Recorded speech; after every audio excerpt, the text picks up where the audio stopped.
Beberapa orang sangat senang bermain game Android.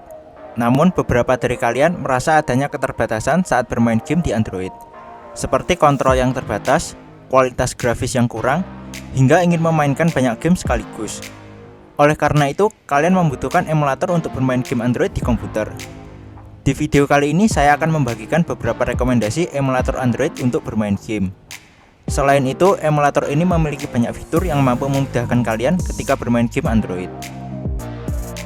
Yang pertama ada BlueStack. Emulator ini merupakan salah satu emulator paling populer di dunia. BlueStack pertama kali dirilis pada tahun 2011, maka tidak heran banyak orang menggunakan emulator ini. Di sini dapat kalian lihat ada banyak sekali game yang compatible dengan emulator ini.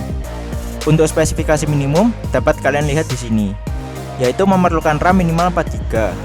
Namun direkomendasikan untuk memiliki RAM 8GB. Untuk download, kalian bisa kembali ke menu sebelumnya.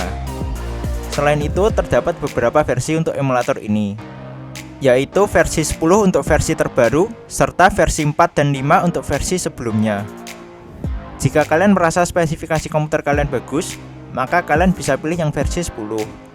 Namun, jika dirasa spesifikasinya kurang mampu, kalian bisa pilih versi sebelumnya, yaitu versi 4 atau versi 5. Yang kedua ada Nox Player. Emulator ini dirilis pada tahun 2014. Jika dilihat dari situs resminya, emulator ini memang diciptakan untuk bermain game. Di sini terdapat beberapa fitur yang disajikan dari emulator ini, seperti custom keyboard controller, memainkan beberapa game di saat yang bersamaan, script untuk merekam, hingga penggunaan makro. Untuk tutorial penggunaan fitur ini, kalian bisa lihat di sini. Di sini akan ditampilkan tutorial cara optimasi dan setting controller dari emulator ini. Di sini juga bisa kalian lihat beberapa pengaturan keyboard untuk bermain game. Misalnya bermain game MOBA seperti Mobile Legends. Selain itu, juga terdapat beberapa settingan makro yang mampu membantu kalian ketika bermain game. Untuk spesifikasi minimum bisa kalian lihat di sini. Untuk satu emulator memerlukan RAM minimal 8GB. Namun, jika kalian ingin menjalankan lebih dari satu emulator, maka kalian memerlukan RAM minimal 16GB atau lebih. Untuk download, kalian bisa kembali ke menu sebelumnya dan klik tombol yang ini.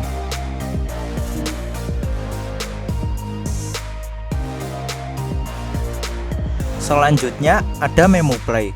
Emulator ini dirilis pada tahun 2015. Jika dilihat dari situsnya, emulator ini terkesan simpel dan tidak ada fitur yang unik.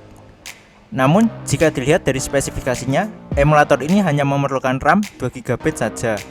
Maka tidak heran jika emulator ini tidak semewah kedua emulator sebelumnya. Namun diperlukan RAM 4GB untuk sistem 64-bit dan direkomendasikan RAM 8GB.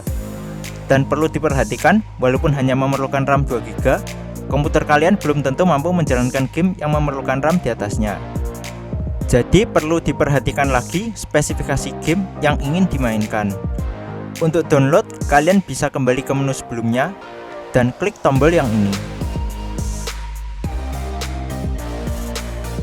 Lalu ada LD Player. Emulator ini dirilis pada tahun 2016.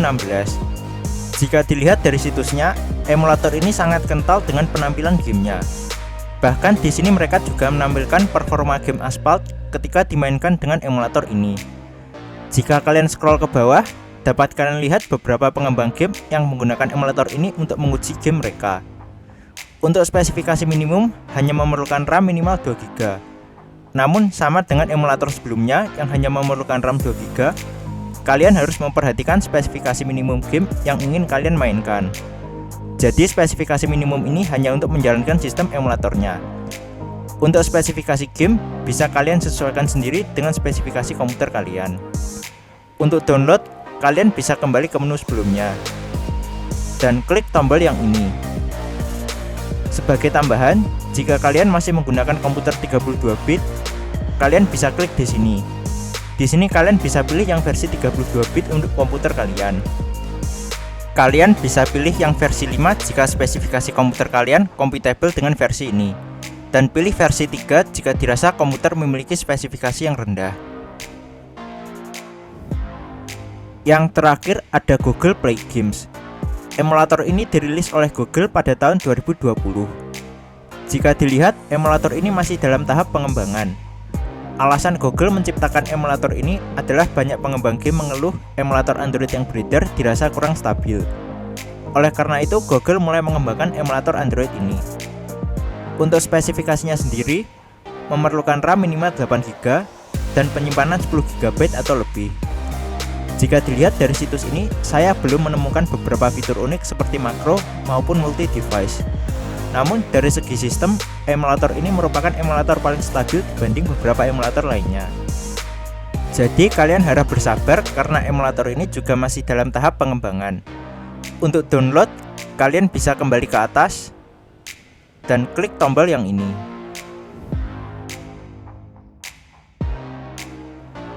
Itulah beberapa emulator Android yang mampu kalian gunakan untuk bermain game. Semua emulator memiliki kelebihan dan kekurangannya masing-masing. Jadi pilih saja emulator yang sesuai dengan spesifikasi komputer dan game yang ingin kalian mainkan. Oke, itu saja yang bisa saya sampaikan di video kali ini. Terima kasih dan sampai jumpa di video selanjutnya.